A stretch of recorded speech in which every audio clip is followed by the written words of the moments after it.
So yes, welcome everybody to Video Game Preservation Practices and Approaches, which is the latest in the Disc Video Games and Academia panel series, which has been being co-organized by myself. I'm Jack Orchard, content editor for Electronic Enlightenment, and member of the Centre for Digital Scholarship, and Kat Dickinson of Digital Scholarship at Oxford. You can see the logos at the bottom. So I'm not going to take up very much of your time. I've just got this little mini presentation ahead of our main event, which is going to be hearing from Emily Marlow, Alex Habgood, and Will Butler about the world of video game preservation. But I wanted to highlight... oh, is it not going? There we go. So I just wanted to talk a little bit about World Digital Preservation Day, because this is our slightly late to the party entry into World Digital Preservation Day, which happened on the 6th of November as part of the Bodleian Libraries. So World Digital Preservation Day is a global event designed to kind of showcase and highlight the significance and importance of digital preservation practices. It has hundreds of spin-off events around the world, all of which can be found on their website. The 2025 theme for World Preservation Day was Why Preserve, emphasizing the urgency and the kind of the need for this sort of work.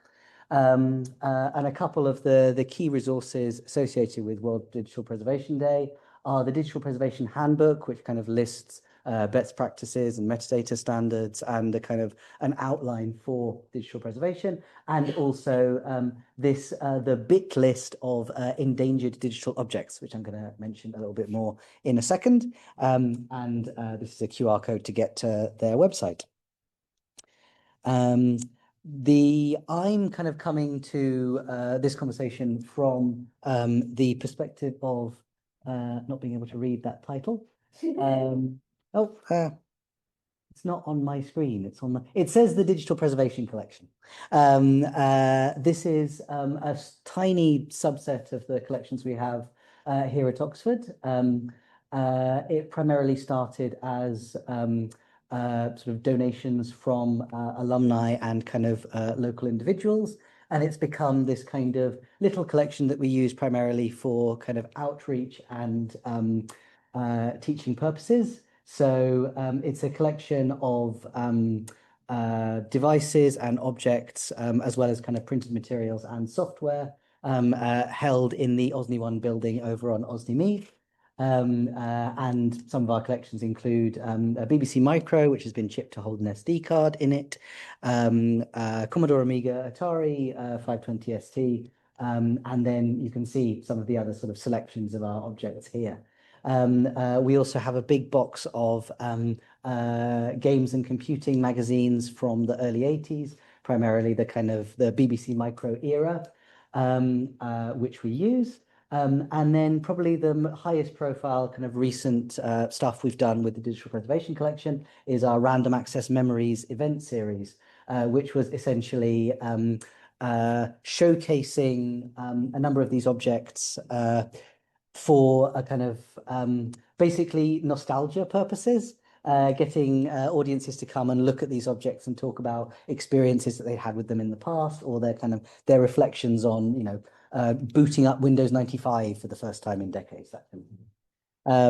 Which was very successful. It actually had three repeats. So we're continuing to kind of work on this collection. We recently recatalogued all of the magazines. Well, I did. Yeah, hoping to do more work with this in the future. But just this is a tiny kind of drop in the bucket of the world of digital preservation.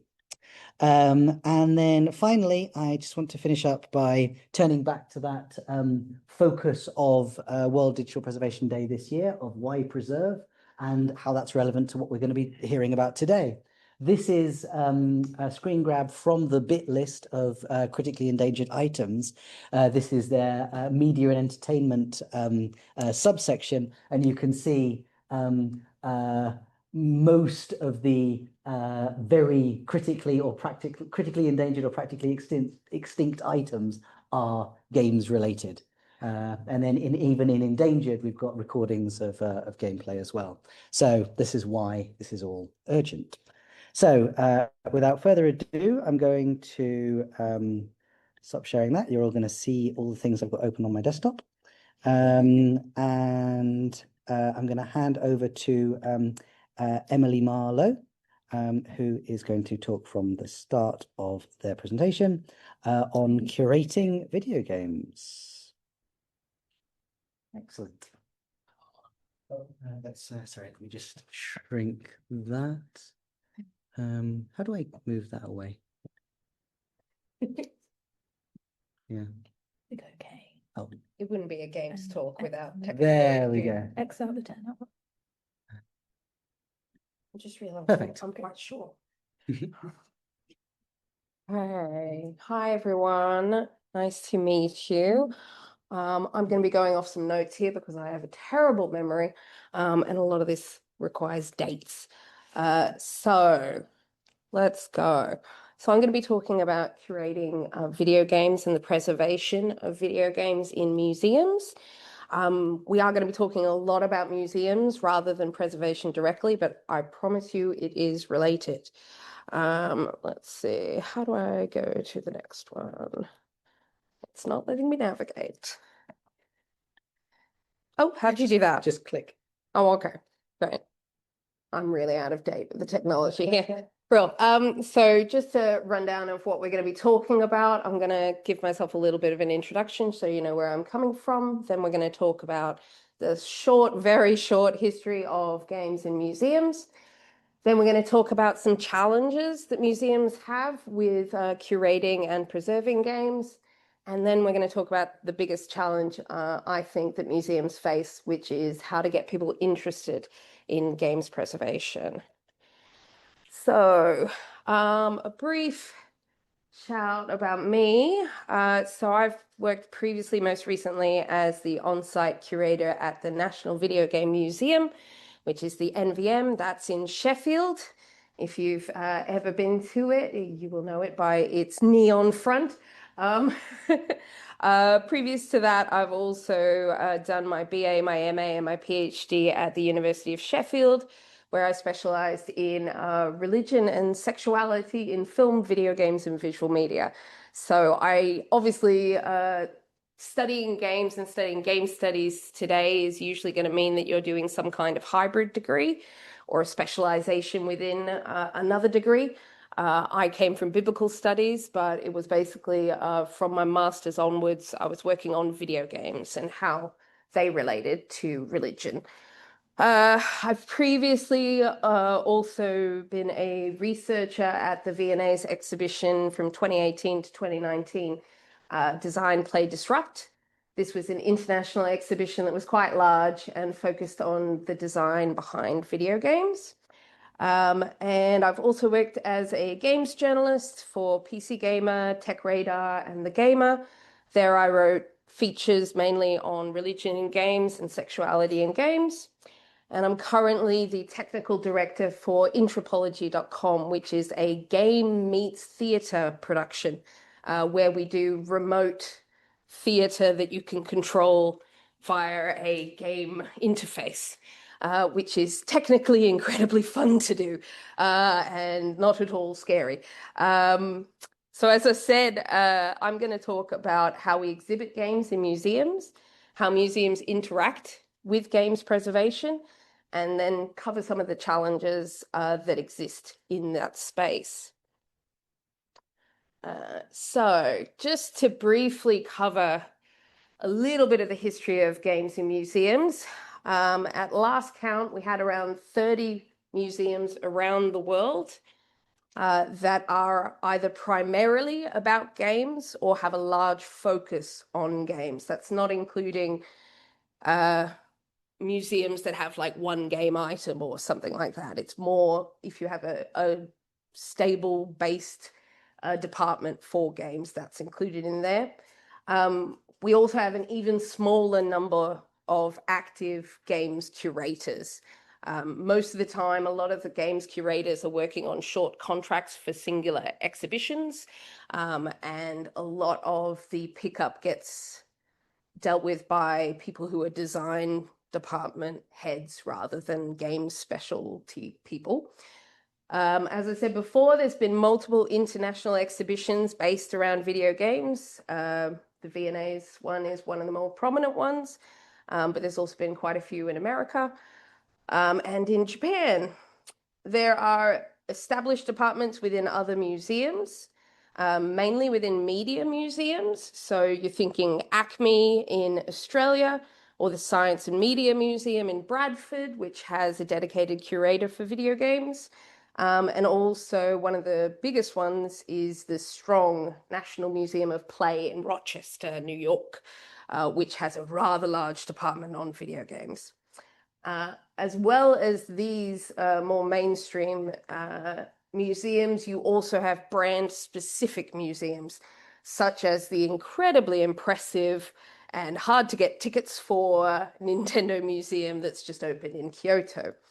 Many of these museums take unique approaches to games curation and preservation, especially as there's really few examples that these museums can go off.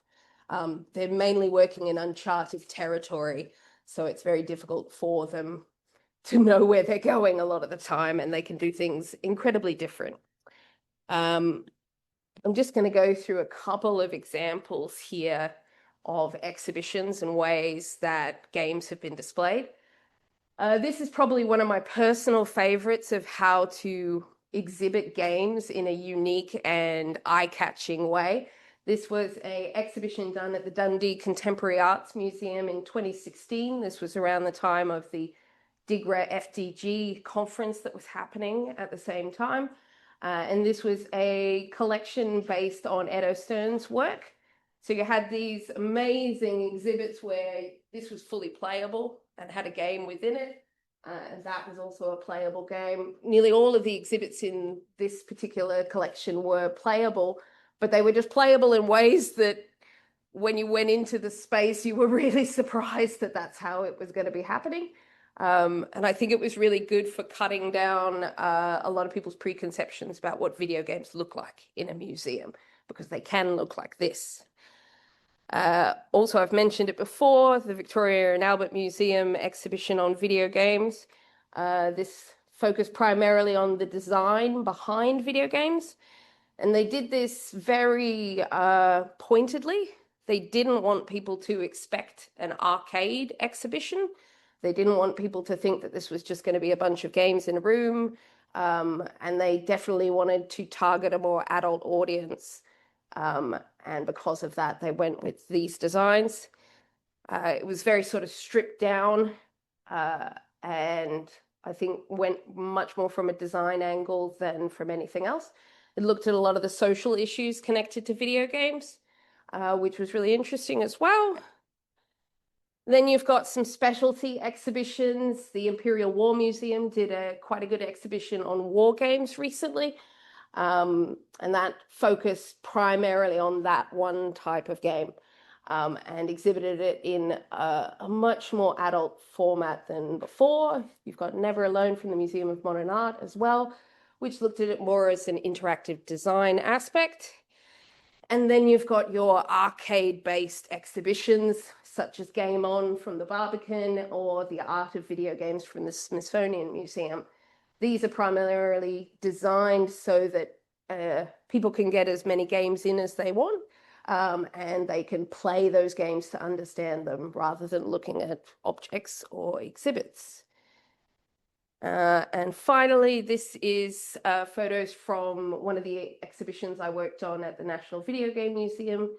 This was an exhibition called The Art of Play, which looked at the physical work that goes into making games, and looking at different angles of video games as far as class and independent versus blockbuster games. I would go back, but I don't know how to go back, so that's fine. I just want to talk a little bit about what happens in these kind of museums. So museums collect, archive, and maintain catalogs or collections of items that are related to video games. Many museums will include a large collection of items that can range from common, such as a PS2, to unique. I was just saying to Jack before, one of the more unique items we had at the NVM was a copy of Hideo Kojima's business card from when he worked at Konami during Metal Gear Solid era, which is an item that obviously can't be got again because it existed in a specific point of time, but also something that is really not ubiquitous. It's museums' responsibility to properly archive and maintain these items, and games museums often include playable items which require continual maintenance and the technical knowledge to do that maintenance. Museums research and disseminate knowledge about video games, their histories and their cultures. Curators and technicians within museums are often also researchers active in game studies, and part of the job can be researching games-related topics and disseminating that knowledge to the public. Museums lastly educate and promote games to the public and can help convince others as to why we should help preserve them. Museums are the most forward-facing part of games preservation, and one of their jobs is to help educate others and educate them about games, their histories, the creators of them, and their cultures. So, as it says in this slide, there's quite a lot of challenges when it comes to games curation. I'll just read some of this out. At the NVM, we had over 100 games running simultaneously on the floor. That's 100 games that all need to be set up with specific unique devices. Not all of them were running on PCs. A lot of them were running through emulation or older devices that need special care. Questions like, how do you do that? How do you run all those games? How can you talk about recreating real-world locations and not mention Grand Theft Auto? Does a game have to be played to be enjoyed or understood? And more importantly, who chooses the games that we talk about? Video games present incredibly unique challenges to the field of museum studies and management, from discovering ways to interpret abandoned games to representing players, play styles, and global industries, to simply finding a working CRT, which is honestly one of the biggest problems for museums. And as I say here, these challenges can also be opportunities for truly transformative museum experiences. So this slide kind of categorizes the main issues we have as far as preservation and games museums. So, just to go through them, on the conservation angle, some of the difficulties we face are obtaining objects, not just because of their rarity, but whether they're working or not. This has also been hampered, funnily enough, by the rise in popularity in retro gaming culture. A lot of the time we would try to find something and it would suddenly have gone to a price that was extremely exorbitant, and we just couldn't include it in the collection because it was too expensive or too rare to get. Also, lack of compatible parts for older arcades. So when I mentioned the CRTs aren't getting made anymore, and the cathode tubes are limited. And because of that, when one of them breaks, we have to replace them with another one, but we have to source those ones. I know one of my technicians at home literally had a room that was like about 10 or 12 CRTs deep, because you just need them. We need them for a lot of display, but also just for keeping some of these games running at all. We also face the problem of unsupported games. So systems and servers that have gone offline or have been deleted, it makes it very difficult for us to exhibit those games. And finally, as far as conservation is concerned, the lack of physical items in digital-only games is a very big crisis for games exhibition. It's very hard to talk about a game when you have nothing physical to show for it. One of the other challenges is I call emulation and philosophy. So the first question when you're looking at exhibiting a game is, can we play it? We always kind of want people to be able to play a game, but can you run it? I have Jurassic Park Trespasser here from 1998. We were doing an exhibit on physics in games, and I wanted to include Jurassic Park because it's the first example of in-game physics within a video game. Unfortunately, that meant that we had to find a computer that was running Windows 95, which is difficult at the best of times, in order to run that. We were really lucky with that because Jurassic Park is actually part of a massive fan project, which you can find at trescom.org, where they've literally kept augmenting the game. They've made collections of the audio that is included in the game. And it's just a whole community of people who are just casually keeping this 1998 game running, which is always really helpful for us, but that's not the case for all games. On the philosophy side, is it really Sonic 2 if it's not on a CRT? We would often have people come into the museum and they would get upset when they realized that their game was being emulated. They would want it to actually be running off the cartridge, and they'd want it to be running on a CRT because that's how they imagined it. That's how their memory is of that game, but also there's a massive difference between how a game looks on a CRT and how it looks on a flat screen. So it's kind of a dilemma of, do you want to represent the authentic feeling of that original game experience, or do you want to make it more playable? And finally, is it the console, the game, the practice, or the player who is on display? Those are all choices you make when you're exhibiting something. What aspect of this game are we looking at? Then we move on to probably the most contentious aspect as far as exhibiting games, which is content and audiences. Now, at the NVM, we ran on a G for general admission, so we weren't able to include a lot of adult games, or at least not in the playable sections, because they would be higher rated than our audience would be coming into the museum. This is something I kind of fought against a lot, because I think there's a lot of historical games that are sadly adult games. And it's sort of a pushing point, I think, as far as exhibiting games. If we want to talk about the full history of games, we need to talk about these games. And we need to also talk about games that make us feel uncomfortable or are historically problematic, because they are part of our history. So this includes things like games with in-game violence, profanity, drug use, nudity, suicide, the age limits of games. I remember I wanted to, as part of our physics bundle, I wanted to include control within that because of the physics elements within the game. But unfortunately, the game opens with you shooting someone in the head in a very elaborate cutscene, and that wasn't something that we were going to be able to put on the museum floor. Along with this kind of challenge around what the content is comes the idea of how we label things. So a lot of games items are known by slang words or jargon rather than their technical names.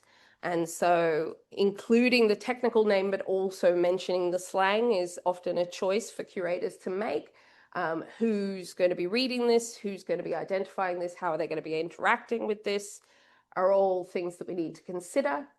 And as I mentioned, it's the debate of a playable game versus a historical game. And lastly, one of the issues that we come up against is money, access, and class. So funding is very difficult for a lot of games preservation societies and departments. It's very hard to convince a lot of people outside of the sphere that this is worth their time and money. And often with archives, it's very hard to sort of say that you're going to get bang for your buck when you're just building a big room full of stuff. So that becomes difficult. It's also things like assuming that your audience has access to certain gaming devices when not everyone had the money growing up to have access to these games. It's questions of who gets to play these games. Are these games designed for all people to access? Who gets to talk about the games? Who is in the curator's place? Who is in the technician's place? Who gets to exhibit these games? A lot of companies don't want you talking about their video games, and they can get quite protective of them. The majority of them sort of have the response of, if you hadn't told us about this, it'd be fine, but now that you've told us about it, we have to object. So there's a bit of that going on as well. And also just generally who's speaking about this. We need to include more marginalized voices in our field, because unfortunately for a very long time, we've had a very small set of who can talk about games, and how can they talk about games. Oh, I've gone. Can you put me back a bit? There we go. Oh, I love how you just magically touch it and it works. Brilliant. So,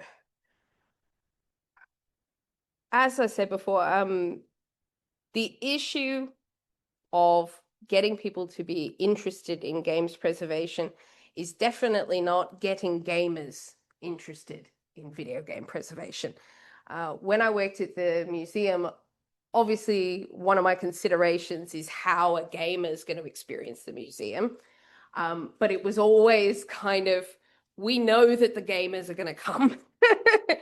Not to make a generalization, but if you are into video games and you are going to a video game museum, you're generally going to be a person who thinks that games have value. It's not too much to imagine that you would also believe that they are worthy of preservation, and even that they could be considered pieces of art. That's not the difficult part. A lot of gamers will come in and just be really excited to see everything, and they're happy to contribute to preservation. And they'll often try and flog off their Nintendo 64 to you at the front desk. Instead, the challenge we have here is getting people outside of gaming circles to care about video games enough to consider that they need to be preserved. So there's a lot of challenges I think we face against this idea. The first, and I think the primary, I'm going to get on a soapbox a little bit here, is the infantilization of games. The idea that games are for kids, that attitude is still quite prevalent in society, and a good deal of media and industry also parrot this idea. And I think this concept kind of harms games preservation because it devalues games. It suggests that games are not worthy of consideration, that they're children's toys, rather than works of art, works of literature, and works of human history. I think a lot of stuff goes wrong within the gaming industry wider because we still have this mindset that games are just for kids. And a lot of visitors would come in and you'd see adults not interacting with the games and just sort of pushing the kids towards the games. And they'd have this mindset of, they're not for me, they're for the kids. And I think that's one of the main things we need to break down. Secondly, many people outside of games will feel a disconnect from games, mainly because they don't know or understand how games are made.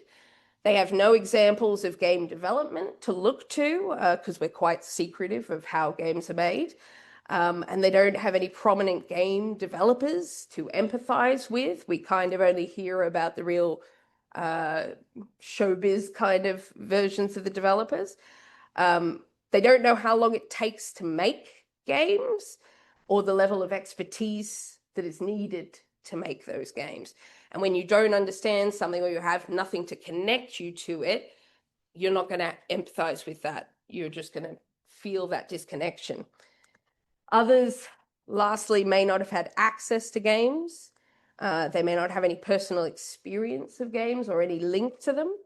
They may feel disconnected because of bad personal histories with games. You know, they're not for me, or they might have gender preconceptions about games. Games are only for boys. Whatever it is, they have built up a wall between them and video games, which by extension builds up a wall between them and games preservation.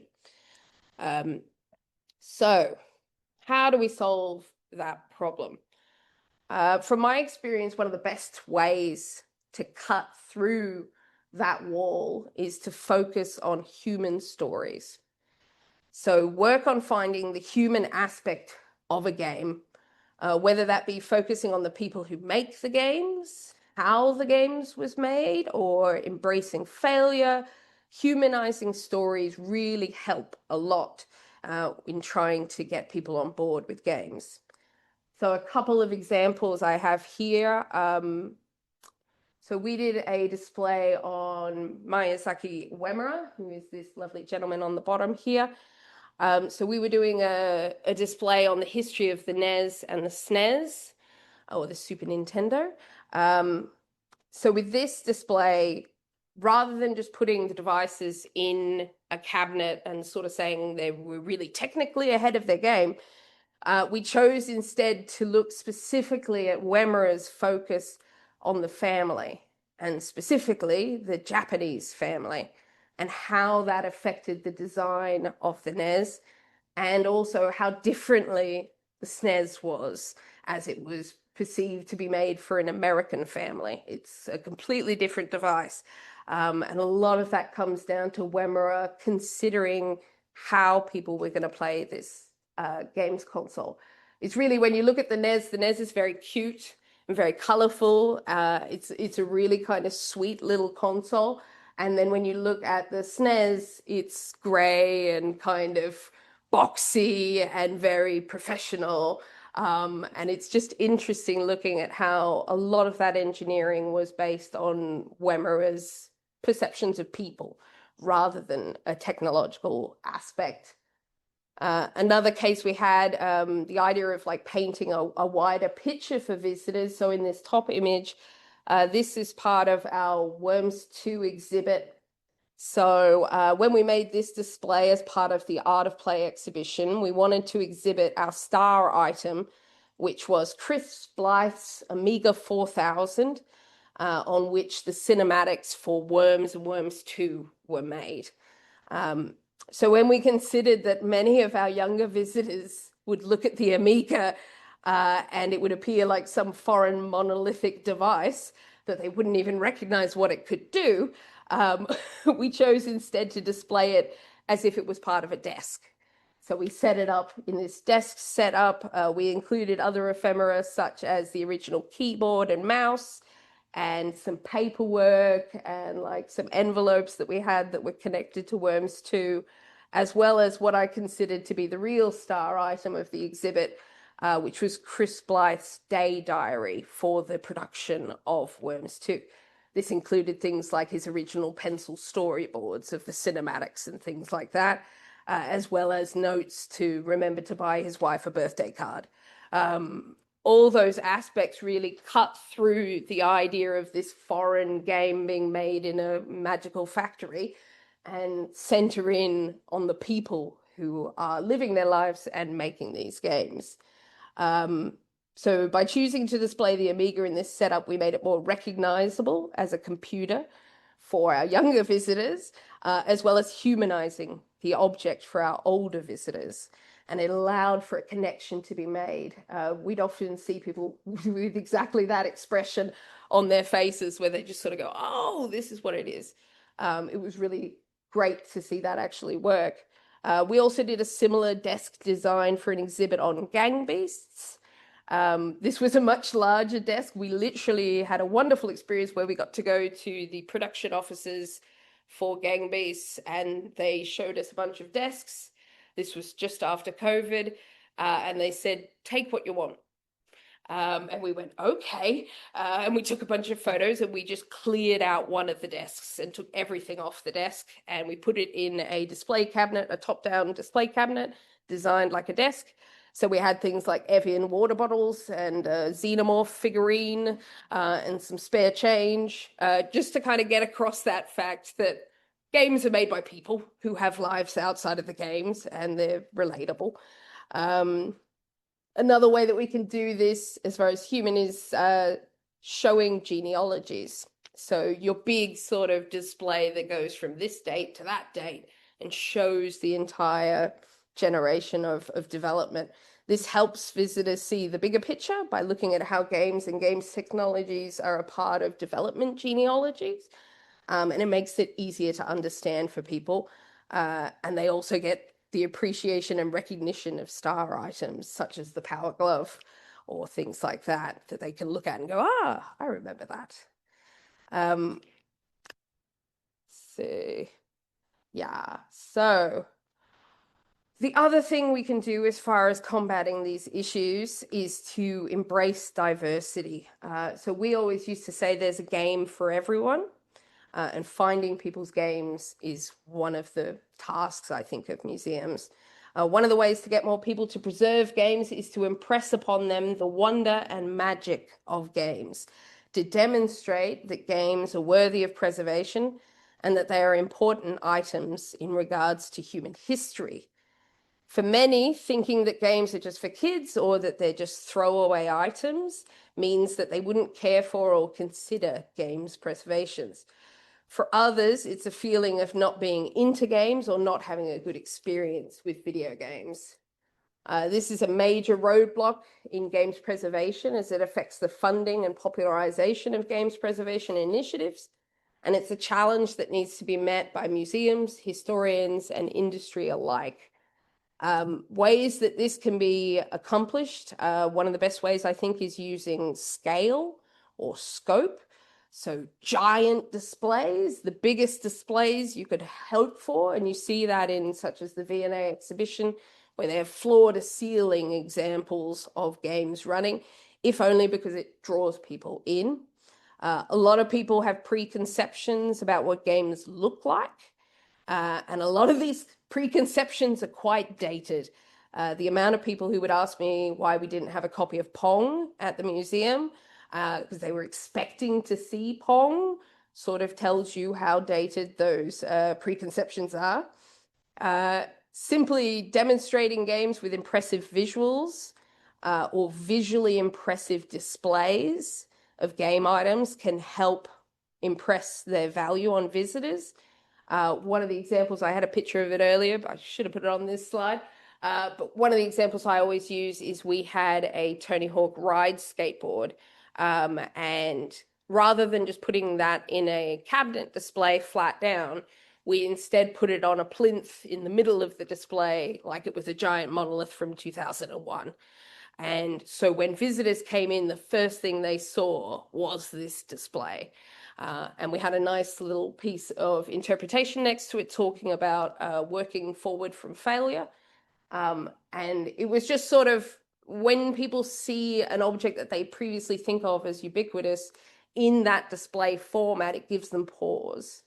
And they have a moment of like, oh, I wonder why that's in there. A lot of people thought that it was Tony Hawk's actual skateboard, which we had to unfortunately let them down on. But yeah, it's just having a moment, even having an Instagram moment is very important for catching people's attention. Yeah, as I said, even just the displaying of what many people would consider ubiquitous items, such as a N64. We once did a display of a cassette, which was great because I got to explain to people what a cassette was, which felt very weird. I felt very old. And doing so helps challenge visitors' opinions on what's worthy of games preservation. This includes things like game manuals, stuff like that, all the random ephemera.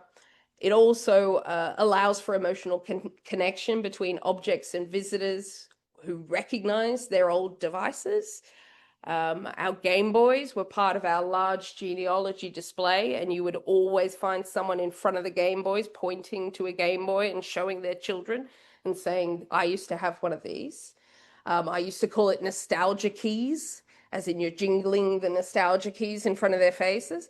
And the Game Boy is very much one of those devices. Also, it's, as I said before, helping visitors find their game. So I widely believe that there's a game type for everyone. So having a diverse catalog of game examples allows for a wider pool of examples which visitors can connect to. I think assuming that everyone plays the same games is a bad mistake. This means having diverse games, not just big known games, but experimental, independent, sculptural, mobile games, abandonware. I always think that one of my favorite games that we had at the NVM was Line Wobbler, which, if you've never heard of it, it is essentially a strip of LED lights in which you play a dungeon crawler. It's usually displayed just stuck up a wall, and that's it. And explaining to people that that was a video game and that that was important to preserve, that's always fun. It's not how people are expecting to see a game. As I said, this can help to challenge preconceived ideas on what games look like, act like, and play like. It also allows players to interact with games in an experimental fashion, a playful fashion. This could help people who previously thought of games in a very binary format. You know, this is FIFA. That's what games are. This displaying diverse games helps break that idea down. And again, this also includes adult games, in my opinion. It feels almost dishonest to tell video game history without mentioning games that aren't always museum friendly. So I'm thinking of things like GTA is probably the best example. GTA is incredibly important to games history, but it is incredibly difficult to talk about. We solved the issue of doing that at the NVM by actually including only the visuals of GTA. We exhibited Andy Kelly's Other Places series, which is a series where he disconnects the camera and just roams around these online spaces and makes these wonderful, like 20-minute videos that are just the visuals of a game. So we exhibited that of GTA, and it was a way of putting GTA in the museum without having the problem of, oh no, my kid's murdering people on GTA. That's solved. This helps demonstrate to the visitors the scope and skill of the developers in making such a visually impressive game. And it also dislocates GTA from its 17 plus gameplay, which many visitors might have a problem with. I think lastly, I just want to talk quickly about one of the ways I think that we can best meet these challenges of games preservation, and that's by widening our scope of items that we consider worthy of games preservation. In order to tap into the human side of games development and history, we need to widen our scope of items that we include within the umbrella of games preservation. So ephemera is probably one of the best things, not just a way to humanize the developers, but also an answer to the dilemma of digital-only games, which don't provide any items. So instead, we can look at the tools and ephemeral items connected to these games. So like I said, with those desk setups, all of those items are important items in games preservation, but they're also items that most people would not expect. A lot of people, I think, expect you to just be collecting the first edition of whatever game, or a lot of game boxes. And I think thinking wider than that is going to help us. Also really important is the collecting of stories and experiences.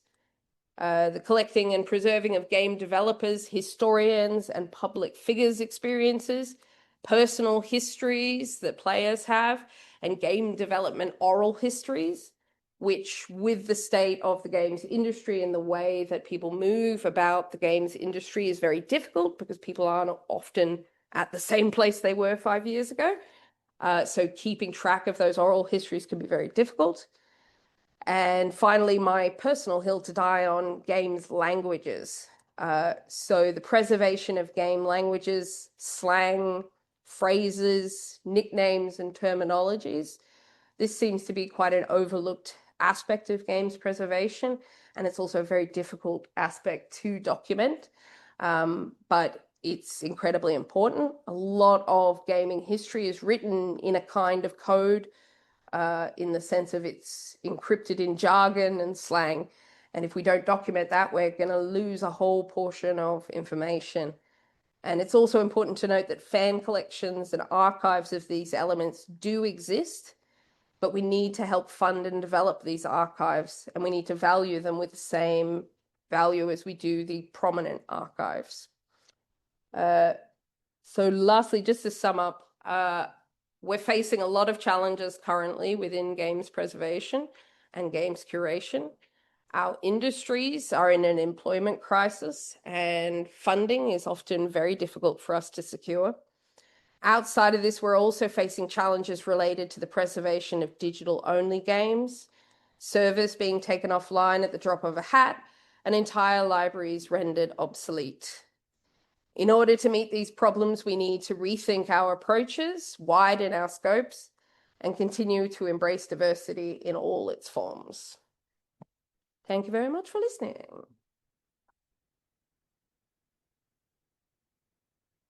Wow. Thank you. Oh, I should have said at the beginning, we're going to do all the papers, and then we're going to have wrap up with Q&A and discussion afterwards. So next up, we have Alex Habgood. Awesome. There you go. Cool. Okay. Thanks, Jack. Right. I've had a real persistent cough recently, so apologies. I think we'll get through it. So my name's Alex Habgood. I am an archivist at Rebellion, which is a local video game company. Its headquarters in Oxford, but it's also quite a large one, and so it's got studios dotted about the place as well. But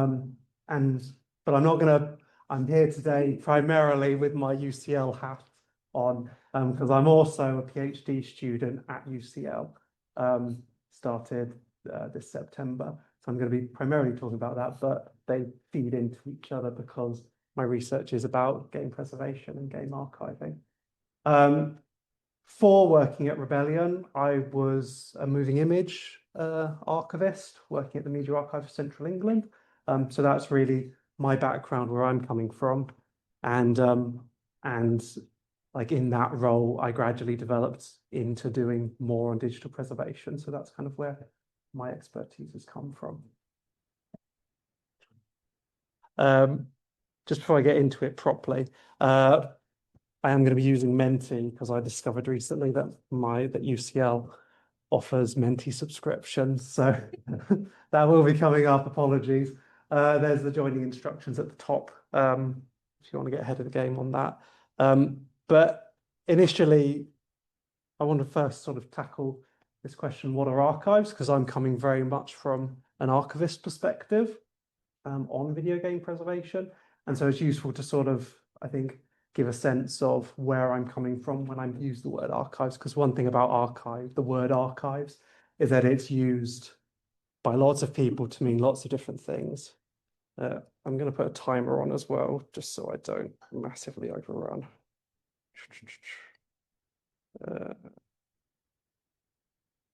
Let's do 30. There you go.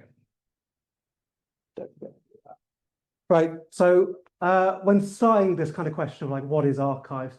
I thought, well, I'll start by creating a sort of word cloud that like has terms that I associate my kind of perspective on what archives are. Two of the largest elements in this word cloud relate to like very traditional views on like what archives are for and what they kind of serve. And that's these ones, evidence and information. So these go back to like mid 20th century, thinking about archives that where these kind of ideas that archives provide information, they provide evidence, and these became established kind of notions within the archival profession. So information being the ability to reveal key details about the past, and evidence being the capacity for archives to attest to the truth of those past evidence. And you get in there ideas of like authenticity and like the archival record being like an authentic thing, an authentic link to the past. However, I think the archive also goes beyond this, since we really ascribe our own kind of value to it, and different people have different perspectives and ascribe different kinds of value to archives. So for some, like storytelling inspiration can be a really interesting, and a really valuable part of archives. So it's not necessarily about there being a truth to the archive, but it just being a source of creative inspiration. And then some people also view archives as in themselves historical monuments. And I mean, although it's not an archive, I think the Bodleian Library is in itself like a kind of example of this, with all its books kind of on display for people to look at. It's very much a kind of monument. For me, coming from a moving image archive background, I'm really interested in the possibilities of archives to support creative reuse, which can particularly support activist traditions in remix, I think. Although this is an area I'm just beginning to explore really in my PhD. So that is still, I'm not fixed in my perspective on that. And that's going to be something that's going to develop over the course of the years that I'm researching it. I've included these two quotes to show other perspectives from archivists on what archives are. The first quote is from Adrian Cunningman. This is a kind of very essentialist perspective. All archives fulfill their mission by, as a minimum, controlling and preserving the records that constitute the archive. Very cutting through it, I guess. But also, I think we can push back against that and maybe complexify that idea with this quote from Vern Harris. So he says, "The archives can never be a quiet retreat for professionals and scholars and craftspersons. Here one cannot keep one's hands clean. Any attempt to be impartial, to stand above the power plays, constitutes a choice, whether conscious or not, to replicate, if not reinforce prevailing relations of power." I think what Harris' quote points to is the complexity of archival activity and this kind of idea of preserving records. Drawing on his own experience as an archivist working in South Africa, he reminds us that archivists have a key role in shaping what materials get prioritized for preservation and what gets curated for wider access. As a result, for archivists, it's not enough to just preserve game materials. Instead, it's crucial that we also critically reflect on who archives serve and who we want them to serve. What are they actually doing?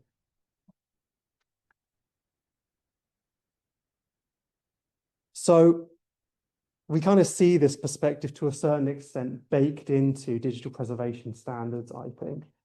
So OAIS, the Open Archival Information System standard, which has sort of become quite widely spread within ideas in the archival, particularly digital archival profession, defines long-term preservation as the act of maintaining information independently understandable by a designated community and with evidence supporting its authenticity over the long term.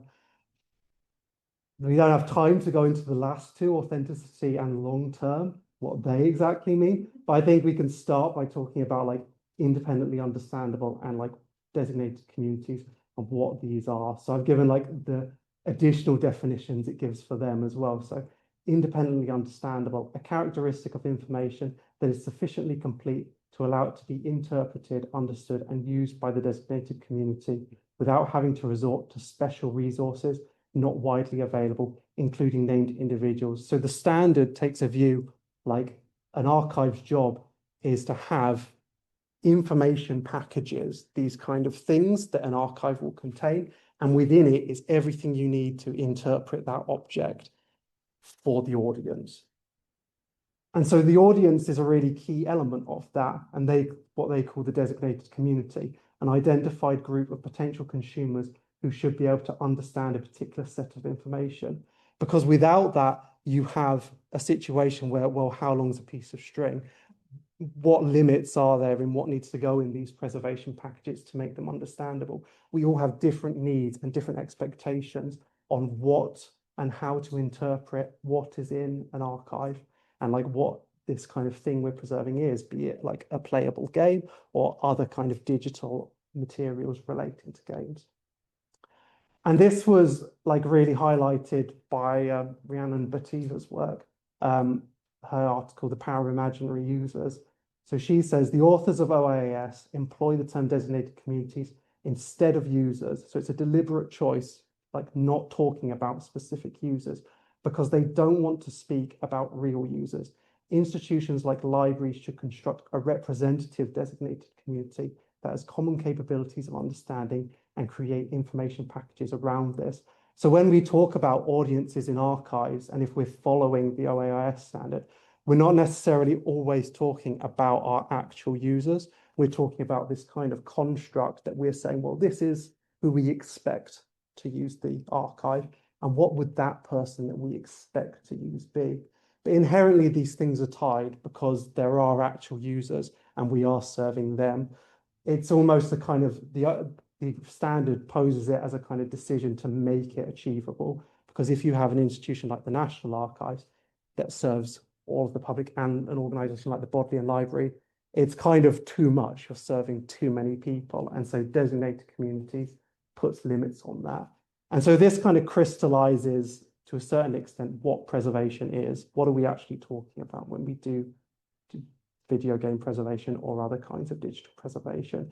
It is specifically for a particular kind of users that we've decided in that archival setting, and we've thought about what are their needs and how we're going to serve them. Or at least that's what the digital preservation standard, I think, puts forward. So then that brings us a question, who should video game archive serve? That should say, apologies. That was me typing it out wrong. So who should video game archive serve? So I've done this as a mentee, so I don't know if you want to log in and if you could put your own thoughts down. If you're thinking about a video game archive of some kind, who should that be for?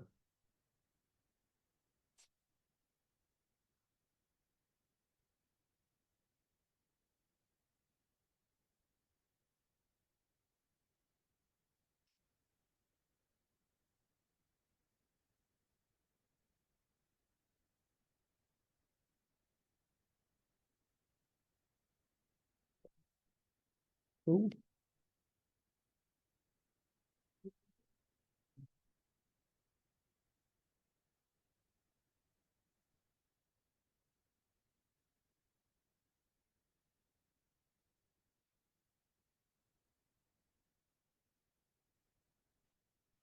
So this is really interesting because one of the biggest ones in there, and they're almost to a certain extent synonymous, is everyone and consumers. Yeah.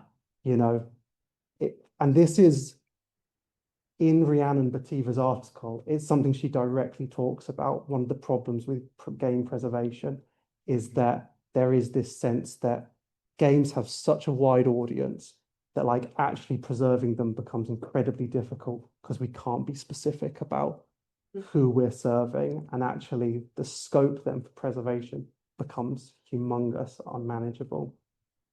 It's also interesting that there's other perspectives in here that are a lot more specific. There's a lot of focus on research elements, future researchers, anthropologists, game designs. And I don't think there's a right or wrong answer here. I think it's about if you have an archive, if an archive is being set up or some kind of preservation organization that has archival intentions, being specific about who that is serving can be useful and actually clarify what kind of preservation intention is.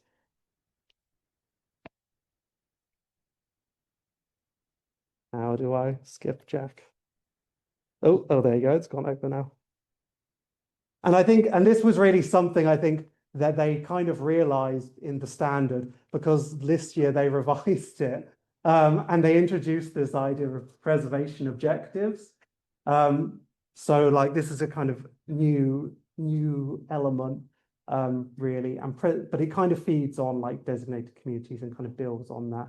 So preservation objective, a specific achievable aim which can be carried out using the information object.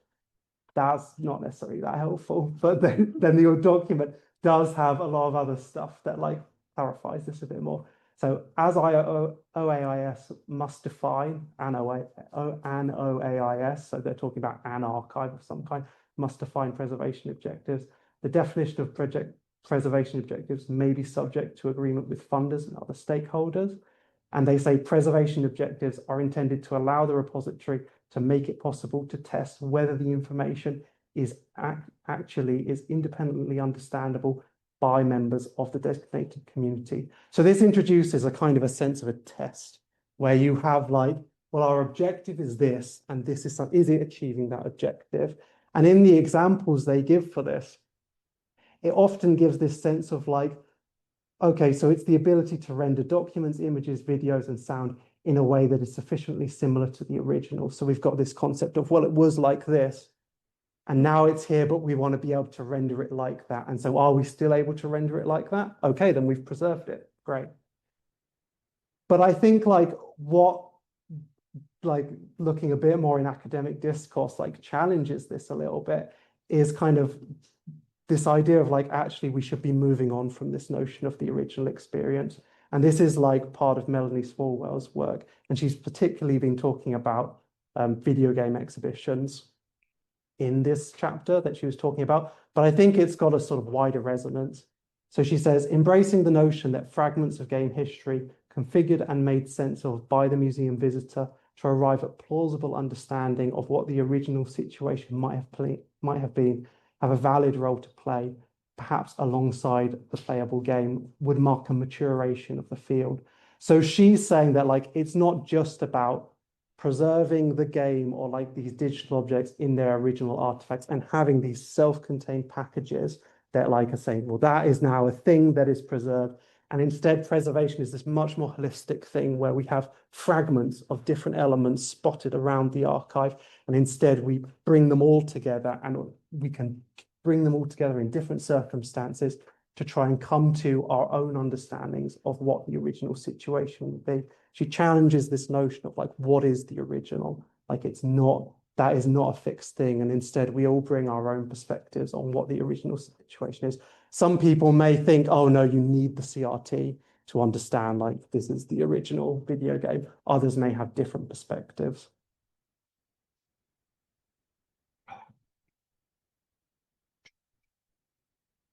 I've gone off on one. Let's have up to notes. I think, however, regardless of whether taking an approach that involves creating independently understandable objects like OAAS suggests, or aligning more with like an approach similar to what Swalwell suggests, in both cases, we need to consider how we are imagining these objects are going to be used. And this kind of like really like underpins these kind of notions of the original and like what our preservation objectives are, is this kind of sense of like, well, how are our designated community or our audiences going to actually use this material, you know? And so that really informs ultimately however we're thinking about doing it.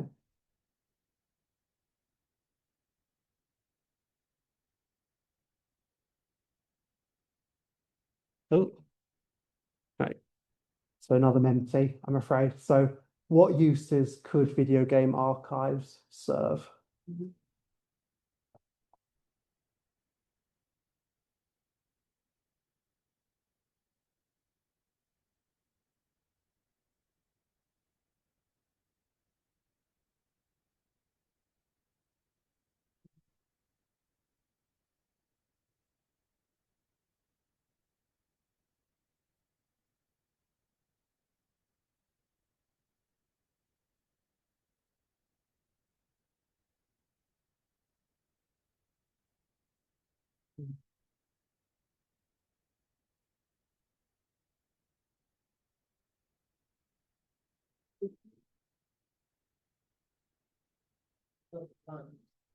That's very helpful.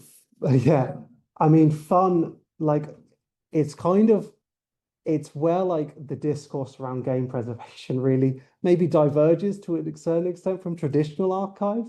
I think when you ask about like traditional archives, it's very rare that people would just go fun, like just go fun. Yeah, That's the purpose. yeah, that's it at the end of the day.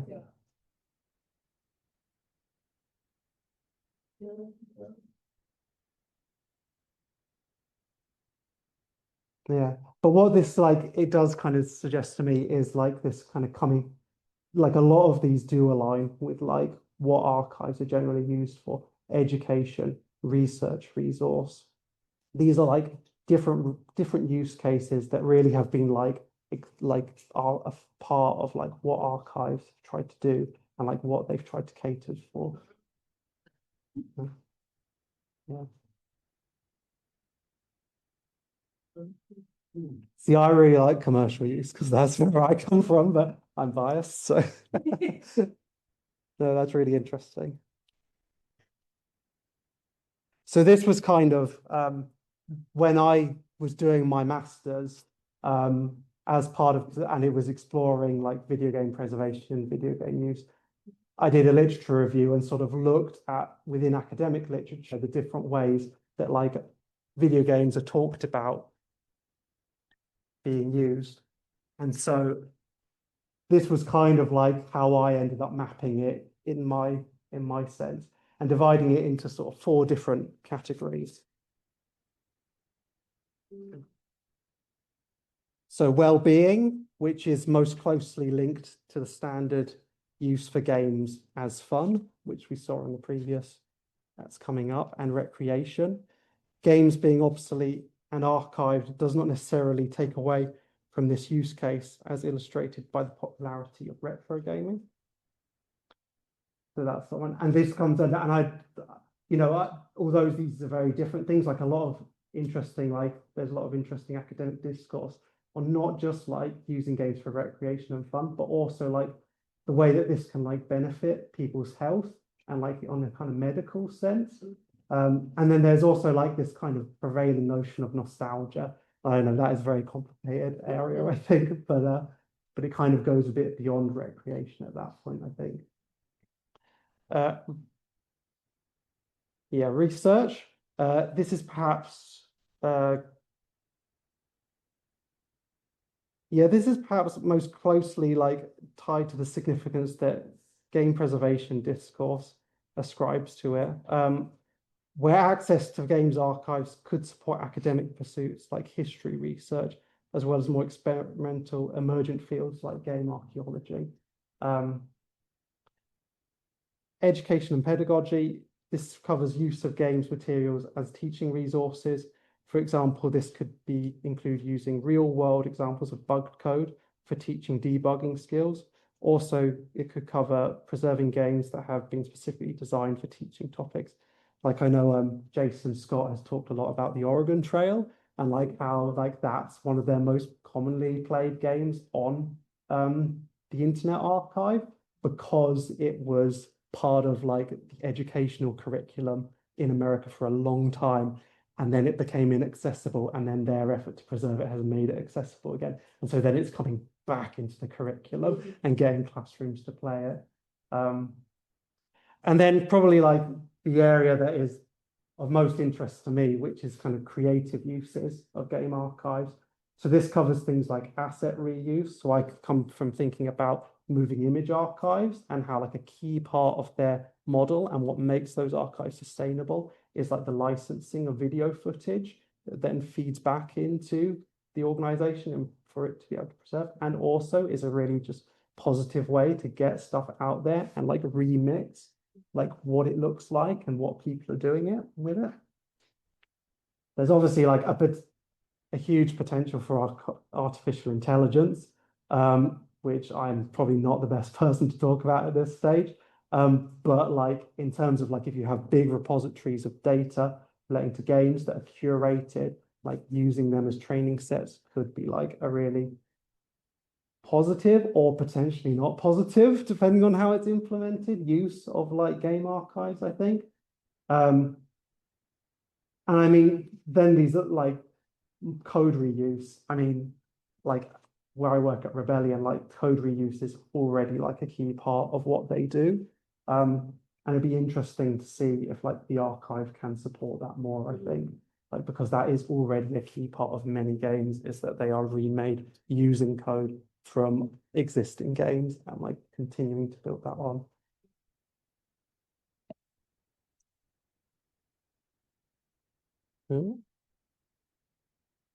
Yeah. So this is the last one now.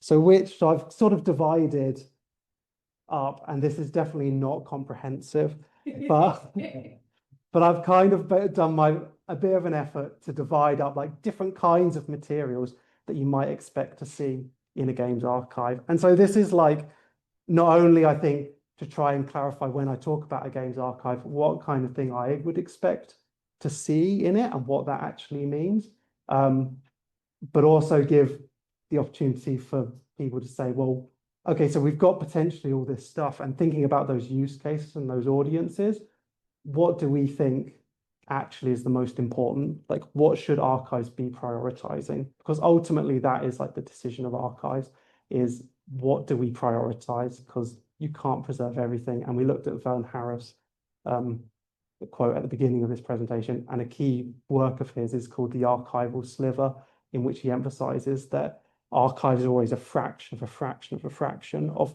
what actually existed in the past. And what gets to be there and within that sliver is very much like a political thing and very much like something that has been engineered and like reflects the kind of society that we have.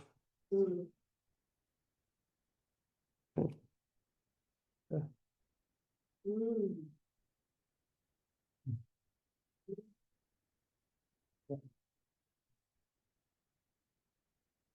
Yeah, yeah.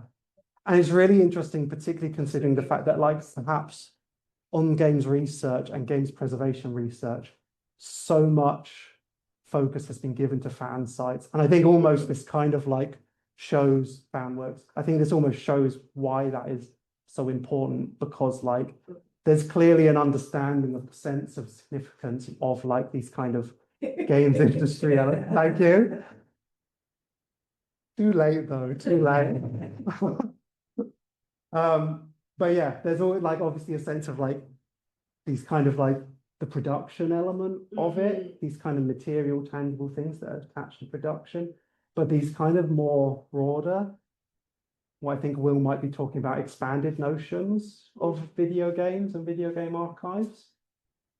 You know, I know my role at Rebellion, we're very much like skewed towards that end because we are an archive situated within a company, and the thing most readily accessible to us is all this material over here within the company. But actually to have an archive that is diverse and shows a range of perspectives, things like interviews with developers and fans are hugely valuable. And they also are incredibly valuable to preserving these things at the other end, like source code and assets, because they help contextualize that material. And so like, again, I don't think there's like a clear answer to this. It's very much like a kind of, you've got to think about your audience and your kind of use cases for this material. And you've got to think about not over specializing in one area. And it depends on what you've already got and what you've got to respond to. But yeah, it's just really interesting. So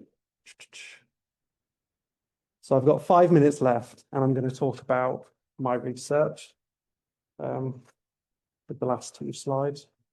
Yeah. So my project is called Bricksoft Unlocked: The Use and Reuse of Video Game Archives. Currently, that's kind of its initial title I've given it. It could change. And the aim of it is to explore potential ways that video game archives might be used, particularly to support social justice and environmentalism. So this is a collaborative project with the BFI, British Film Institute, and funded by a collaborative doctoral award from the London Arts and Humanities Partnership. And kind of in terms of breaking it down, like what that research is going to look like, it's going to include what's called an environmental scan, which is kind of a literature review, but including also stuff online and like fan communities to try and identify and like explore and like list possible users and use cases for video game archives, particularly within the UK context. Then ideally going out and working with those users and doing usability testing to explore potential preservation objectives for game archives based on user responses to test sets of materials. So if we take out those kind of materials we looked at the previous slide, and actually getting these people who are like potential users of video game archives to work with it. Can you use these assets to build a new game and incorporate them into a new game? How are they deficient? What is missing? What would make this job easier? And so there's an element of usability testing there to explore. Okay, so potentially there's stuff, but is it actually usable, and usable for whom, and who does it serve? And then based on like the findings from that section, bring it back to a case study of the BFI, because a key element of the BFI in it is that they, in 2023, released their 10-year strategy, in which they were saying, we're going to, within the next 10 years, start supporting, embracing a wider notion of screen heritage, they call it. And this includes, they specifically outline, games and supporting infrastructure in the UK around game preservation.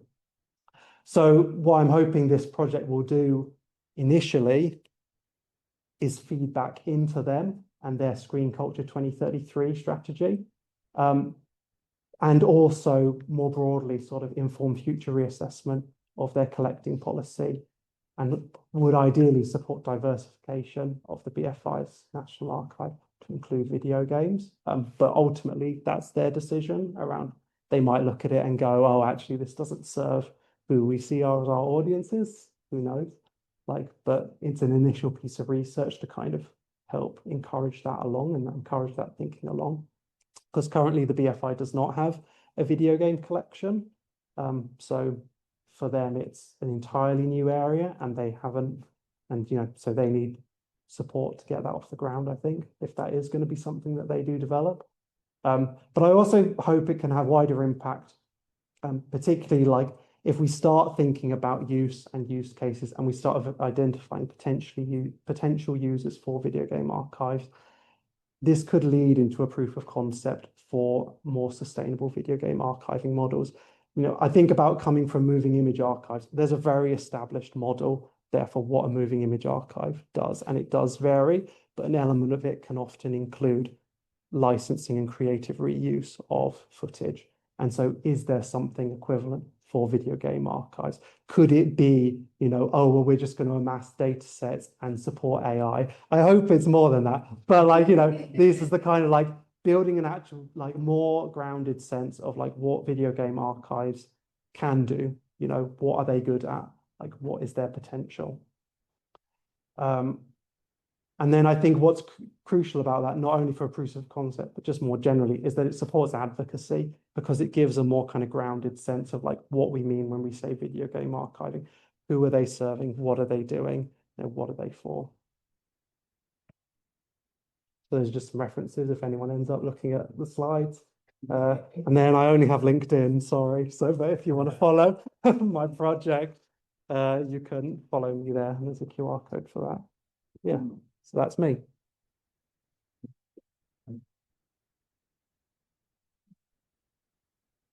Okay, thank you very much.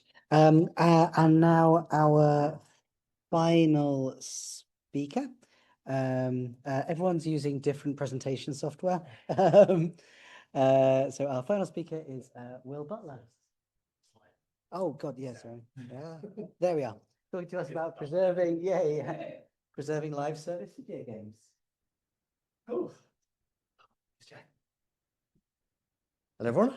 I'm Will Butler. I'm from Bath University. I just want to start by thanking Jack and Kat for inviting us here, and for everyone here for listening so attentively. I promise I will make this as brief as I can. I'm going to set a timer as well. How long have I got? Half an hour. Fantastic. Cool. So hi, I'm Will Butler. I'm from Bath University. I'm a PhD researcher there, and my PhD kind of focuses on live service video games and how we go about preserving them. But I'm generally interested in kind of games history and games cultures, and specifically how games production intersects with kind of wider cultural stuff. So I'm interested in stuff like crunch and kind of treatment of employees within kind of commercial game studios. But today I'll be talking to you about live service video games and why they're so damn difficult to preserve. For some positionality stuff, I have worked in the games industry for about 7 years across a lot of indie studios, kind of doing contract work, which was kind of the impetus that kind of started this project. So yeah, let's start from the beginning. I will say a lot of this, Emily and Alex will have covered already, so if there is stuff that sounds like repetition, apologies. So yeah, I mean, I think it's a valuable question to ask, and it's one that I think is taken for granted, which is like, why should we care about preserving games? Like, why does it matter? And you know, it feels kind of a blunt maybe, but I think it is worth kind of always considering. I know I do whenever kind of I have to reapproach a paper I don't want to write, is I think, why should I care? So it's important to remind yourself. But yeah, I think it's really kind of, games are our heritage, right? They are kind of an inextricable expression of kind of our culture. And the industry has kind of always fought for legitimacy in a way. There's this kind of somewhat kind of like mewling kind of, we're just as big as film, that's been going on for about 20 years now. But very much kind of games are kind of at the forefront of the kind of cultural world stage. But thinking of them as heritage objects as opposed to kind of like, you know, objects that kind of speak of a kind of technical future is not necessarily been folded into the discourse there. And as such, they kind of turn themselves into lost media. The kind of games exist within this kind of rapid technological economy, kind of, you know, there's innovations towards better graphics and more complicated mechanics and online components. And so video game makers are kind of compelled and motivated to overwrite their own history, because you've always got to replace the old one with the new one. And that happens at such a quick speed that we find ourselves in 2025 with, wow, as these two kind of alluded to, not much in terms of material we can really reliably kind of get hold of. So yeah, there's very little care within the games industry itself, within kind of taking care of its own past. A bit largely because it's not commercially viable a lot of the time. It costs game developers kind of a lot of money to make games, and it's really hard to kind of justify cutting off a slice of that and maintaining the stuff that is no longer bringing in revenue. There was a study in 2023 from the Video Game History Foundation that found that 87% of what they would call classic games released in the US are now unavailable. So 13% are, meaning that, and available, you know, their criteria for that is interesting, as is their criteria for classic games.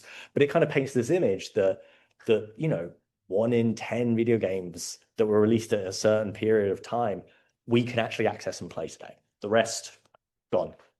Which isn't, you know, kind of really highlights kind of how serious this issue is in terms of kind of what, you know, what Alex was saying about how kind of representing basically people, or Emily, you were saying it as well, about how it's representative of people and the things they make. So yeah, it's you know, one of the key motivations behind kind of any sort of preservation effort is that games mean something to us. They're a configurative practice. When we play them, they change us, and as I'll get to kind of later, we change them. They help us kind of understand the world. They help us forge friendships. They start careers. But most pertinently for my research, they are products of human beings and labor, and should be respected as such. So yeah, games preservation practice, especially in the last 15 years, has kind of become more complicated because we're kind of reaching this point of like, at a certain point, we're going to have to define what a game is, and we still haven't quite done it. We still don't really know what they are. Maybe it's a fool's errand, but I'm going to give it a go. Wow, you really weren't kidding about this thing. It does not want to move, does it?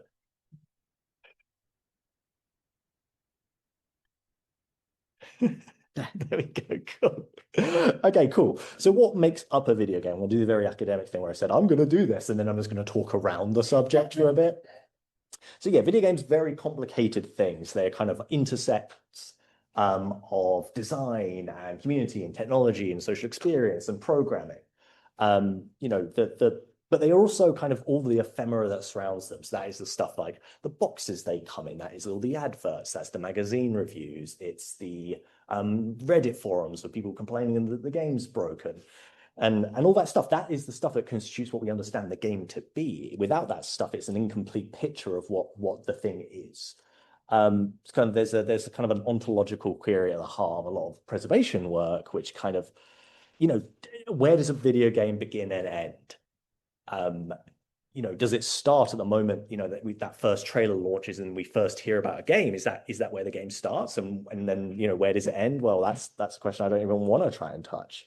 I kind of lean towards the kind of, expanded notion, postmodern take that the game is an assemblage of things that all relate to it.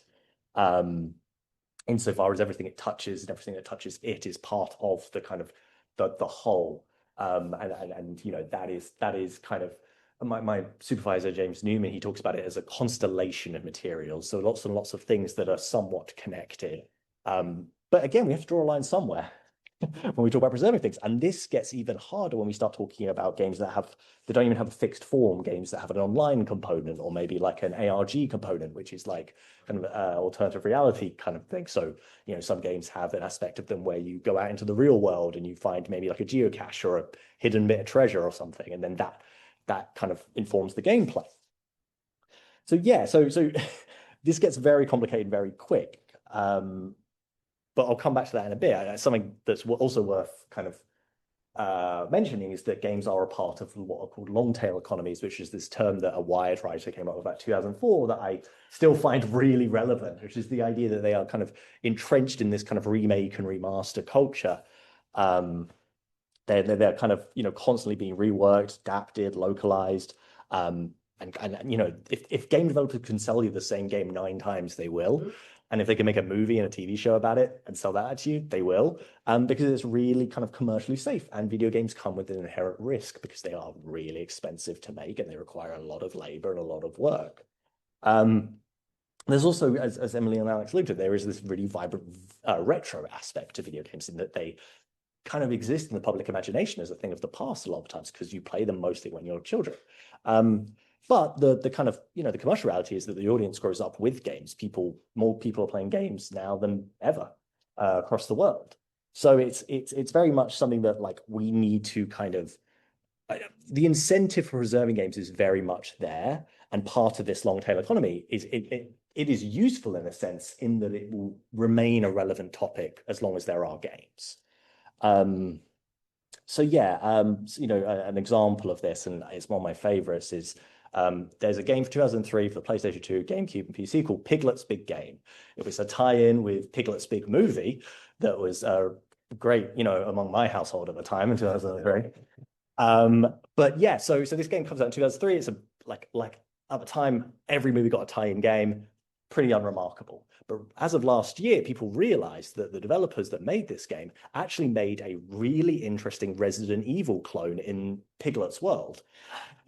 So instead of zombies and kind of monsters, it's heffalumps and woozles, and Piglet kind of uses the language of survival horror games to navigate this world. And it was kind of discovered in forums and then kind of spread that there was this really interesting kind of artifact where a bunch of developers have been given this contract by Disney Interactive and took it in a really interesting gameplay direction. And because of that, there was always discourse about kind of revisiting these kind of tie-in games because maybe there's something really interesting there. Maybe there's something worth looking at. Piglet's Big Game then sold out and eBay copies were going for ridiculous amounts of money. So, check your garages. You might have one knocking around. But there is something really interesting about this idea that these games can be kind of revisited and re-reviewed and find some really interesting kind of properties there that are worth re-examining. And the long tail economies for kind of all this kind of cultural swampage they create of just releasing the same thing over and over again, it is a product of that as well. So the last thing that makes up a game is us.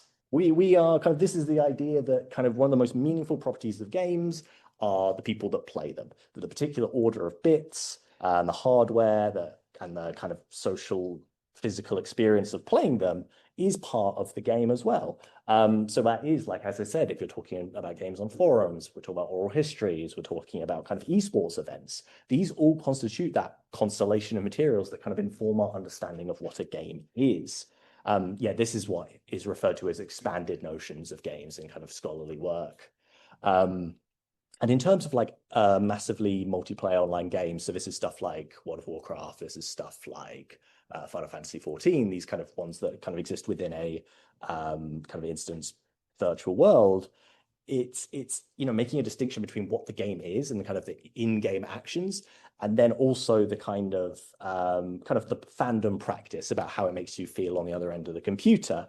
Both of these things are still a really important component of the game, and the game wouldn't really run if no one was kind of playing it. The example that's given a lot is in World of Warcraft. There's a kind of big, what is it? What are they? It's an orc city, Orgrimmar, right? So kind of burnt sand and kind of huts, and it's a big kind of metropolis where all the horde gather. But if there was no one there and it was just you, it wouldn't feel like a city. It wouldn't feel like a real place. So if you do that, if you fire up like an empty server for World of Warcraft, you're just wandering around on your own, can you say you're playing World of Warcraft without everyone else being there? I don't know. I think it kind of raises some interesting points about it. It is dependent on others being there. So yeah, on that topic, talking about live service video games here. So I don't know how basic. Does everyone kind of understand the concept of a live service video game roughly? I'm getting nods, I'm getting nods. Okay, cool. I don't know about online, so I am just going to go back to the basics again. But these are games that are basically kind of routinely updated with new content and kind of adjustments via kind of an online component. These can be as small as kind of like how certain items behave in the game, but they can also be stuff like huge kind of new content updates and new aspects of the game. But another significantly important part of live service video games that is also really relevant to preservation is user-generated content. A lot of games like Roblox, a lot of games like Fortnite, they rely heavily on a kind of a stream of kind of user-made content and experiences in stand-in for their kind of regular content updates. And there's kind of a really kind of tricky question there about ownership, and when you make something that exists on a platform, is it yours? The same kind of questions comes up when we talk about kind of social media studies and things like that. But yeah, the most common and maybe the most popular type of live service video game is an MMO, like a massively multiplayer online game, something like, as I mentioned, World of Warcraft. But the kind of always online aspect of this kind of model of game is actually what like a lot of even like single player games today are kind of built on, in that they always, there will be an online component, there will be a battle pass, there will be regular new content updates, maybe balance changes, which means that kind of on a technical level, all games we have to start thinking about this problem of how you preserve something that is always changing, even for games that are single player, even for games that kind of you put a disc in, you just play it as is. There's very little room for that kind of, I'm not going to say simple because none of this is simple, but kind of more simple, kind of static video game preservation. We need to start thinking about this stuff. Well, we should have started thinking about this stuff a long time ago, but now is the best time to start thinking about it in terms of how we materially go about it. So yeah, there's kind of a representational challenge here, because games are complicated pieces of software, and they've got all these kind of dependencies. And they're also us, and they're also our interactions with them and the things we do with them and the way we think about them and talk about them. So yeah, especially live service games, which really do engender this kind of social experience. You've heard many stories about people kind of meeting online in games and kind of forging real friendships that are kind of a product of those games.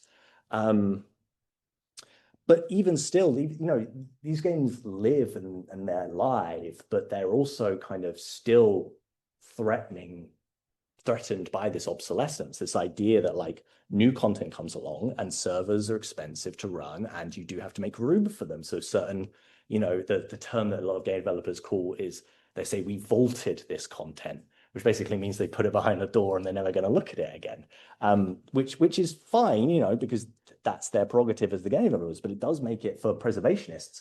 We are constantly on this treadmill of just trying to get this stuff, and we may never access it again. So that's where the kind of oral histories and the documentarian approach comes in. So, even if we made a perfect replica of World of Warcraft, it wouldn't just be enough to copy the software. There are kind of all these other dependencies we'd have to think about, including that massive community of players. So who is doing the work and what are they doing? It's a good question. So, unlike, maybe literature or films or anything else, kind of game players are more literate about their subject than many other kind of fan groups.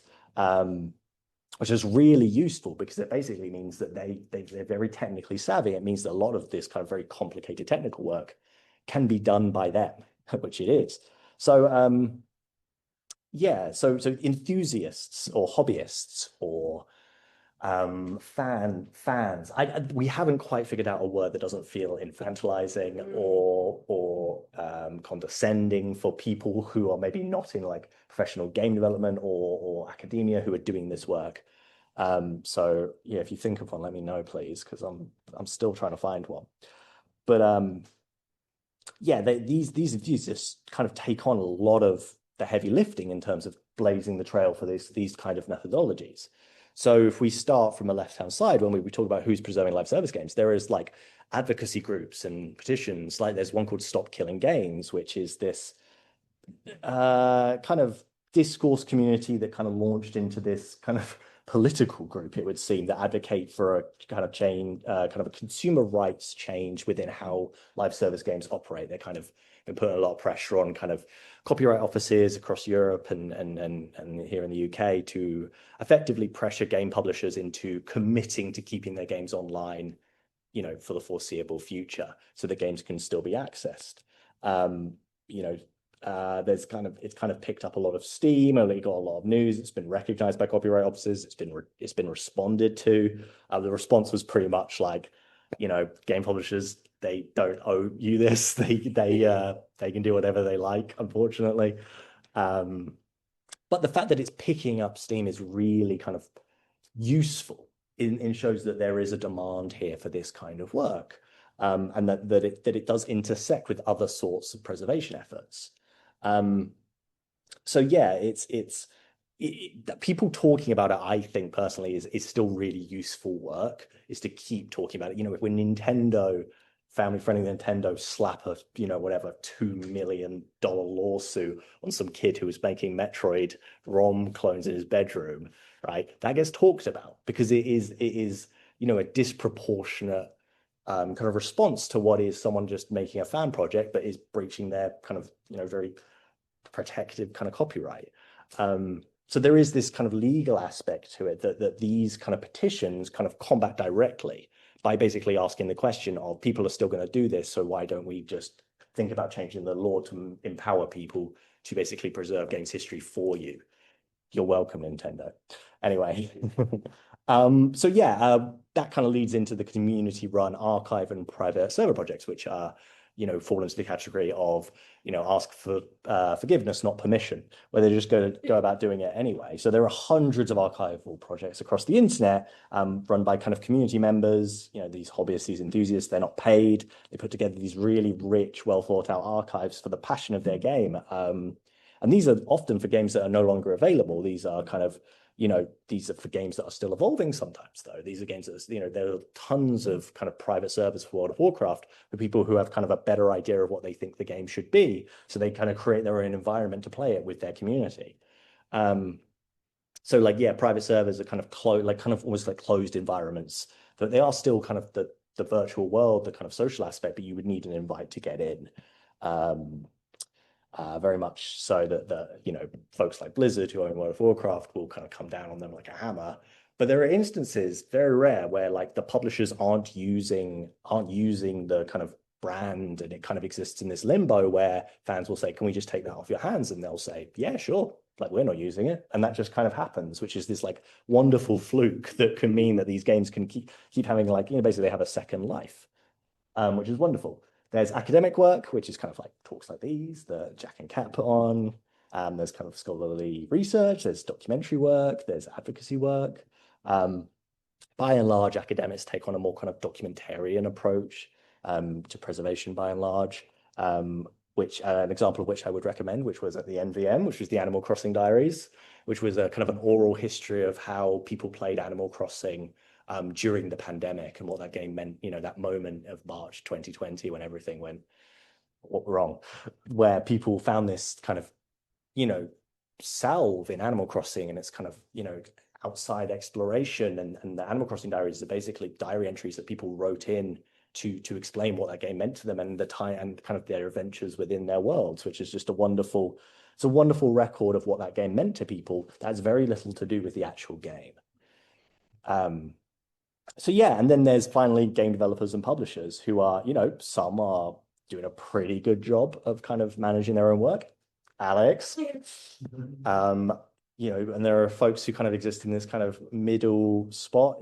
PlayStation are interesting. They have a dedicated team of 3 who are kind of working to ensure that their kind of production materials and all their kind of expertise are kind of sustainably preserved. But if you ask them, oh, cool, so can we get access to this? They go, no. No, unless you work here, no. Which is a kind of an interesting, line we still have to cross, which is why, those petitions are really important. It kind of just keeps putting pressure on them. The new CEO of Atari, which is, one of the oldest gaming companies, has been really upfront about kind of ensuring that the history of the company, kind of warts and all, is documented and preserved, but also wanting to kind of modernize the image and kind of make experiences that are still relevant to players today. I think there's a really interesting approach there, which kind of mixes into what you were saying about remixing, about kind of taking that work and kind of building something new on top of it that still retains that kind of aura or assemblage of the previous. And yeah, a lot of games companies kind of do a thing where they re-release a game. They say, Vigo, stop whining. You can still play your game. We re-released it for you. It's got better graphics this time. But being able to play it isn't quite the point. Kind of as we've established, play is only one part of kind of the composite of what makes a game it. So re-releasing something with new graphics and selling it to you for 70 quid is not the same thing as kind of making it accessible for kind of, history purposes.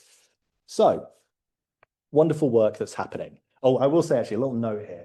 Very few of these groups are talking to each other, which is kind of what I see as kind of the problem of games preservation is there's always great work happening and ships in the night, which means that a lot of work gets kind of doubled up, a lot of work gets contradicted. If only there was a network where people could talk to each other about this. We'll get there. So yeah, all sounds great, Will, but what are you doing about it? Thanks for asking. I'm trying to preserve RuneScape. So this is kind of where my PhD kicks in. So it explores the kind of responsibility of game developers within the games preservation ecosystem. So I'm currently conducting a case study at Cambridge-based studio Jagex, who make the legacy MMO RuneScape, kind of launched in 2001 and has kind of been a mainstay in the kind of fantasy MMO realm for a while. Just talking about complicating when we talk about what a game is. These two are the same game. There's 23 years apart from these, but they launch from the same executable, basically. And we have to try and explain that these are the same thing and what that means. So we're really complicating this idea of when we talk about when we're preserving RuneScape, what are we doing? Are we preserving that? Are we preserving that? It's all fishing. So yeah, there's kind of many versions of RuneScape, but if we're talking commercially, there are 2 versions of RuneScape. There is RuneScape kind of this, and then there's a thing called old school RuneScape, which launched in 2013, which was a kind of a perfect recreation of what people perceived as RuneScape at its peak, which was 2007. Now this version of the game, which is by far their most commercially kind of successful product, only exists because they found a server state for the 2007 game at the back of a cupboard when they were moving offices. Before that, they had no access to it whatsoever. So they found this hard drive, it has a server state on it, they can build this game up, and suddenly they have the most commercially successful game in their 25-year history. So if there's any company, I say to myself, that understands the importance of preservation, surely it'd be Jagex. And after about a year of asking, they eventually let me in. So yeah, access to game development studios is rare because of that thing that I think, Emily, you said that the industry is notoriously secretive. Their IP and holding control of their IP is basically kind of their bread and butter. So when I go up to them and I say, hey, I would like full access to your studio to kind of grill your employees under NDA about their working conditions and about how that pertains to games, please and thank you. It takes a little bit to convince them that it's to their benefit.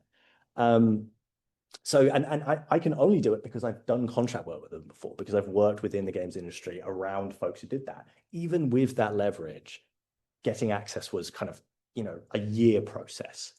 So this one-to-one access with commercial game developers kind of allows this bottom-up approach to their kind of workplace culture, their development methods, and kind of how we would go about preserving RuneScape from a perspective of you make the game, so you've got certain insight into how we would go about preserving this thing and making sure that it's still around. It's kind of based on a lot of ethnographic work of game studios and kind of other creative professionals in workplaces, kind of a lot of precarious work studies. So I'm conducting interviews with Jagex developers and community members, people who run archives, people who run wikis, to try and create this full picture of like how we would go about advocating for kind of preservation efforts within the company. You know, as I say there, I am interested in the people who make the games rather than the game itself. I'm interested in kind of exploring this idea of like games are a product of labor. So how do we empower people to think, one, start thinking about their labor as such, and then also how do we think about ensuring that that labor is still evident as we move through the kind of, you know, preceding decades. Because one of the problems with game development is that you work on something, especially if it's not an MMO and it's a game, you know, if you work on, I don't know, Red Dead Redemption 2 and you work 100-hour weeks for years and years and years, and then you leave 6 months before the game releases, you're not there on the day of finishing, which means your name doesn't get in the credits, which means when you go for your next job interview, they say, hey, what have you been working on? There's a huge, you know, what have you doing? You were under NDA, you couldn't say what you were doing. It really hurts your chances of getting another job. So there is a kind of a way in these kind of NDAs and these kind of this IP control can be really hamstringing for kind of like freedom of kind of movement within kind of game studios. So I'm really interested in that subject. So I've done 15-ish hours of interviews so far, and here's kind of like, you know, the headlines of what I've found so far is that this has very much become a study about labor and corporate governance. You could tell probably by tone change when I started saying the word labor about how kind of, you know, kind of tricky this has become. Kind of, you know, a lot of this project has kind of been stopped and kind of waylaid by all sorts of hard governance. That's like NDAs and kind of PR intervention. And then also kind of like soft governance. That's stuff like company culture, where you're interviewing someone and then you ask about a certain aspect of their job and you see the media training in their brain kick in. And they go from giving you a very candid answer to one of like, you know, a bit more kind of rehearsed, a bit more kind of corporate safe. And that's not a bad thing. It's useful data, but it does kind of speak to this kind of invisible pressure that the company has on people who work within it. So yeah, it's, even though this is a project about preserving games, more and more I'm thinking about it as preserving the work of game developers. And we can't rely on game publishers entirely to do the work because they're just going to sell you the same game 9 times. Another finding I found is that developers are largely siloed from the game studio as a corporate entity. I was kind of surprised to hear how much of a division there was between the people who make the game and the people who kind of manage kind of the game on an executive level. They very much have this kind of thing of just leave me alone and let me make the game. And that creates this huge division between the decisions that kind of direct the kind of corporate governance and then also the developers themselves. Jack, can I have 2 more minutes? Yeah, go for it. Cheers, mate. So yeah, there's also this kind of, you know, precarity within the games industry that Emily kind of hinted to, which is that like game developers don't want to speak too much because if they rock the boat, suddenly, you know, it becomes a bit dangerous for them to work, and you know, who knows what other jobs are out there. That said, there is an overwhelming sense of ownership towards the developers' own works. They know legally they have no claim to the aspects of RuneScape they make, and yet they cannot separate themselves from this sense of ownership. It's their baby. Is that something people say is that it's my baby. This expansion of this weapon is my baby, which is a really good motivator for this kind of project, because we say like, well, don't you want to make sure that stuff is still around in 20 years so you can refer back to it? And they say like, absolutely, I'd do anything for that. And that's great, because that means like, okay, cool. So there is an impetus there that we can use to better preserve this game. The companies are largely in support for preservations. I put for now, because maybe they see this and then I lose my access, but that's always been a risk. I think that's interesting within itself, is how they respond to kind of me probing and asking questions. I've kind of been very upfront about them and what I'm doing, and they have been very cooperative so far. So I'm looking forward to seeing how that develops one way or another. So yeah, here's what to expect next. Hopefully soon, publishing the first case study for live service preservation in collaboration with commercial video games developers. I'm looking at building some sort of developer curator toolkit to help other game developers at other studios think about the ways in which they can maybe advocate for preserving their own work. And I'm looking forward to kind of more collaborations between game developers, academics, and preservationists. I would very much like to do more work in this field. We're building kind of a nascent community of academics that are interested in building these networks. So yeah, please keep an eye on that on the future. There are some references if you want some homework. And that's a QR code for my Blue Sky where I do most of my posting.